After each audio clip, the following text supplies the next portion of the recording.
What's up, people? I'm Shaggy the Opinionated Hippie, continuing my deep dive into covers albums, trying to find the best covers album because I don't like covers albums, so I thought I would listen to all of them. Today, I'm going to do a compilation album of a lot of artists covering one artist, and that compilation is This Is Where I Belong, the songs of Ray Davies and the Kinks. This came out in 2002. I remember this kind of being a big deal when it came out. I think it just got a lot of like press and maybe Spin or Rolling Stone, or I don't think it was internet back then, but whatever publications I was reading, I remember reading about this. Never checked it out till very recently. It has some good artists on there. Fountains of Wayne, who were big at the time. Stacy's mom, after all. Jonathan Richman, Cracker, Queens of the Stone Age, Matthew Sweet, some -5, who are always have some interesting albums. Fastball is on here. Yo La Tengo, Ray Davies himself. So there are some interesting artists. And my big takeaway from this was I really enjoyed listening to this. But I don't think too many of the artists do much with the songs other than faithfully cover the songs. And the songs are so good that all you have to do is faithfully cover the songs and it's going to be good. So what I'm going to do is I'm going to go through the entire album song by song. There's 16 songs. I'm going to give every song a point or no points based on something. Try not to give half points, but I may end up in this case, and you'll see why. And just kind of decide where this ranks among the other ones I've done. But I have to say, I really enjoyed this. But that's because the songs are so absolutely fantastic. The one I'm doing next week, the songs are also really fantastic, but I didn't enjoy it. So these artists are doing something right. They picked the right song. They have the right production. Something is working with this album, but I'm going to try to be a little more critical and not just say, hey, I enjoyed it. Here's what they have. It opens up with Better Things by Fountains of Wayne. Acoustic guitar intro, dropping into this pretty slick, tight power pop. Absolutely amazing. Fountains of Wayne singer kind of sounds enough like Ray to pass. They don't really do anything to the song other than kind of just use their instrumentation. That opening guitar, acoustic guitar, just sounds fantastic. I love this version. This is a playlist version. I think Fountains of Wayne nailed it. Better Things is a fantastic song. I'm not saying this is a better version. This might be a better version. I just think it works absolutely perfectly. The second song, Starstruck. What a great choice. It kind of sounds like the original, but what a great pick. Better Things in a Starstruck. I'm all in so far. I'm having the time of my life. Best 6.5 minute opening to an album in a while, at least as far as covers go. Except for that Ann Wilson. Oh, never mind. Third song is Stop Your Sobbin'. And here we kind of, for me, we hit a wall. Jonathan Richman, it kind of feels like a demo. It's a guitar, drums. If there's a bass, it's super low in the mix.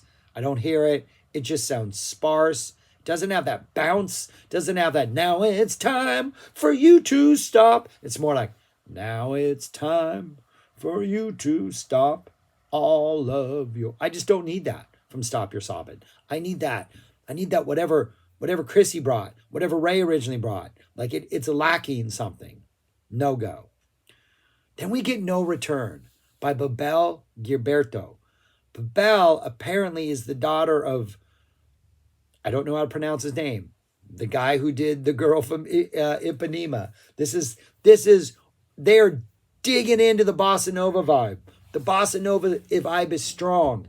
If you had heard this on like one of those original like bossa nova albums from with the girl from Ipanema and that whole vibe back in the 60s, all that, whenever, I don't know if that was the 60s. I think it was early 60s. That's a great album.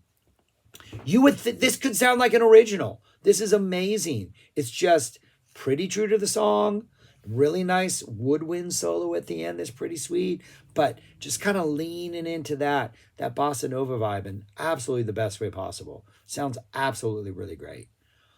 Next, we get A Well-Respected Man by Josh Rouse. I'm not sure this is a good version of a well-respected man, but this is a really good song. Like, it just works as a song. It almost has this, starts off with this almost slowed down kind of acoustic, low key vocal type thing that just completely underplays the big bouncy energy of a well-respected man. But then it drops about 50 seconds in, right before the minute, drops into this really sweet sort of Wilco 90s indie pop, kind of acoustic-y groove, great vocal performance, these nice falsetto parts where it's like, and he's oh so good. Just really great vocals.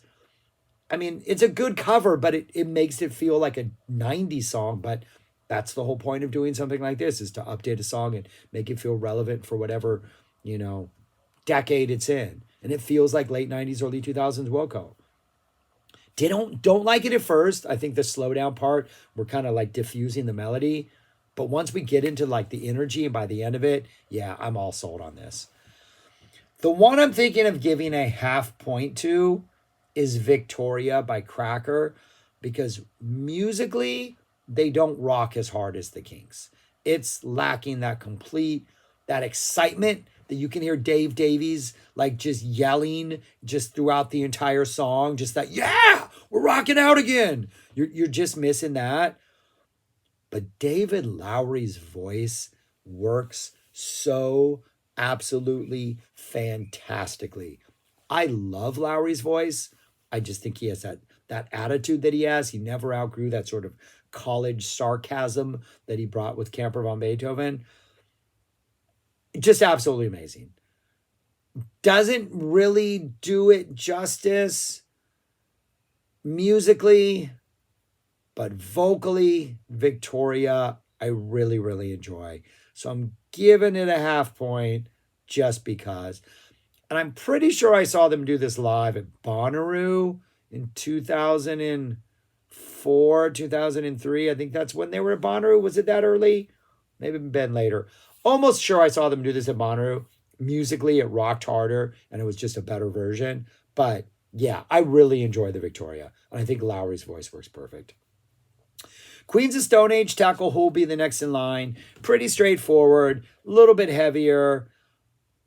But I don't think this song needs to be heavier. I think the darkness, the lyrics already have a certain darkness. Who'll be the next in line for this heartache? Come on, man. I don't think I like the music of the original. I don't think Queens of the Stone Age kind of beefing it up helps. No points there. Matthew Sweet covers Big Sky. Love the choice. I love Matthew Sweet, sort of really kind of thin, high voice. I think it works well. It's sweet. It works well with the song, but I don't think they really add much to the song. Art Lover by Lamb Chop, I do not enjoy. I already think the whole song is a little bit cringy just because it does sort of hinge on a certain lyric being sold well enough to sort of cancel out the creepiness that the Art Lover is about. The art that he loves happens to be certain gender of a certain age, and it's not old. It's not uncomfortable, but there's a reason, because he lost his own, and now it just doesn't sit well. And the music is slowed down. It becomes creepier. They lean into the fact that this is like somebody maybe lurking around and eyeing people he shouldn't be eyeing. I just don't think it works. It's 5 minutes. It's a little too long. Not a fan of Art Lover. Picture Book is next. Really true to the original. It is a great choice. I really like it. They don't do much with it. It's Bill Lloyd and Tommy Womack. I do like it at the very end as they're fading out. There's a "people take pictures of each other" quote to kind of tie this to the picture songs. Unite the picture songs is one. I do like that little thing. Muswell Hillbilly comes next. Tim O'Brien. Full old school country, 60s country. This is your straight country version of this. I think it loses some of that attitude. It loses some of that zest. It loses some of that, they're going to teach me elocution type. Oh, shucks. There's attitude in the original. And this doesn't have that attitude. It's just sort of a true country remake. Fun listen. Don't think it tops the original. The -5s get back in line. -5 is just such an odd little band. A lot of swirling, nice synth energy that they're bringing, like a slightly proggy synth attitude. But nice touches throughout, but I don't know if it really transcends the original. Fastballs till the end of the day. Straightforward, tighter energy. Don't think it transcends the original. Ron Sexsmith's This Is Where I Belong. I don't know how I feel about this. I kind of like it. It's got this bigger drum sound and this fatter bass sound. Kind of a thicker sound, but it's still pretty true to the original. It is the title track of the album. Not sure how I feel about it. Yo La Tengo Does Fancy does nothing for me at all. Don't think it's very good. And then we close out with what I think is kind of disappointing. Waterloo Sunset, Ray Davies and Damon Albarn. I like Albarn's voice. I think it works really well. Let's do an entire album of Blur covering the Kinks. I mean, there's a lot of Kinks in like The Great Escape, especially. There's a lot of Kinksian lyrics there. But this is a solo acoustic performance of Waterloo Sunset without that dun dun dun dun dun dun dun, that opening. Ray and Damon doing a duet. It's live. Does nothing for me. No. It's kind of disappointing if you ask me. Maybe on a different album, but here, when we've had some pretty good energy, I don't know. It doesn't do anything for me. It's just them doing Waterloo Sunset, which is a great song. Arguably their best. But I don't know. So out of this, Better Things, Starstruck, No Return, A Well-Respected Man, Victoria. What else are we giving props to? We got 5 songs we're giving props to. I think I might give more props to... Oh, wow, did I say A Well-Respected Man? I enjoyed it. I don't think Big Sky's bad. I don't think Picture Book's bad. I'm just not maybe giving them all half points. I'm giving the whole thing 8 points out of 16 possible. It's 50%. I really enjoyed it. There's really only 2 songs that I don't like. That's Art Level and Fancy. Waterloo Sunset's a disappointment, but it's still Waterloo Sunset. Everything else I think is really listenable. I think there are some definite highlights in the first half of the album. Giving it 50%, which means out of all the albums I've done so far, this is where I would rank it. It comes in at number 4. Same score as Rush's Feedback, which only had 8 songs, I believe. I enjoyed this a little more consistently, and I think there's more than 8 songs that are enjoyable on this. So even though those got the same numerical percentage score, I think that this one is a little bit better than that Rush one. But that's where I would rank them all so far according to my opinions and not liking cover albums to begin with. Neil Young and Ann Wilson, though, top tier stuff. That Ann Wilson one, that's really good, surprisingly good. That to me is the surprise, the dark horse so far on this list. Don't listen to Weezer Teal. Just go stream the original versions and save yourself some time. All right, I'm rambling. Thanks for watching. That's all I got. Let me know your thoughts on this album if you check it out. The Kinks, Ray Davies, all that kind of stuff. Peace. Subscribe, like, share, comment. Peace. Talk to you later.